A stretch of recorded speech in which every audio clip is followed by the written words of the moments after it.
They say one of the most important components of any wedding is the photos. After all, they last forever. Well, here to share what sets a good photographer apart from the rest is Kara Blakeman, founder of Kara Blakeman Photography. Good to have you. Thank you for having me. So we've had a fun conversation before we got started here, just kind of about the approach to wedding photography in particular. And you were saying that you much prefer being out and about with the couple as opposed to being inside a portrait studio, for instance. Can you tell us what the difference is?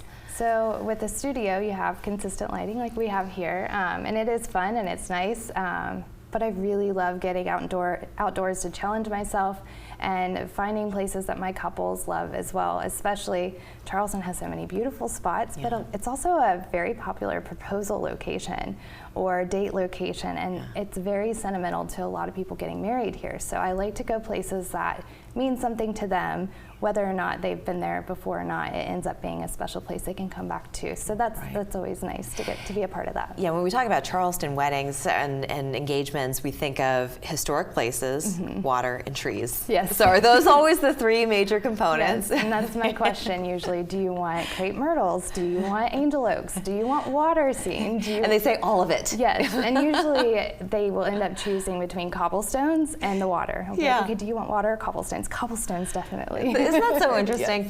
But I would think that what you've chosen as your forte is the more challenging, because you are dealing with variations and conditions just throughout, 30 minutes of a day, and also getting the personality of the people that you're taking photos of. So how do you approach it? What's the lens that you look through to make those photos as perfect as you can make them?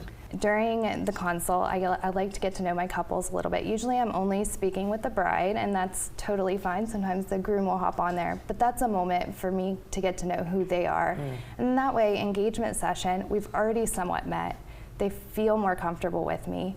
And same with the groom. At that point, that might be the first time I'm meeting him, and he can get comfortable with me. And then from there, it flows a little more organically. And I try to make it like we're old friends hanging out during the session. So then come wedding day, I'm an old friend just coming to hang out that has a camera. Yeah, right. You mentioned consultation. What did you ask? So first off, I just start with, tell me about yourselves, your engagement story. How did you guys meet?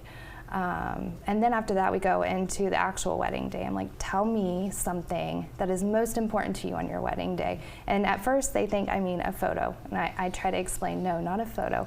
What feelings do you want to feel whenever you're looking at your wedding album or the photos on your gallery wall? What emotions are you feeling right now? And then that helps me build onto how they want their story to unfold. Excellent advice. How do people find you? On, social media, of course, Instagram, Kara Blakeman Photography. All right. Facebook's the same, and then I have a website, which is the exact same. You make it so easy for us. Thank you so much, Kara. We're going to put that up on the screen. It was great to talk to you. Thank you so much for having me. We're back after this.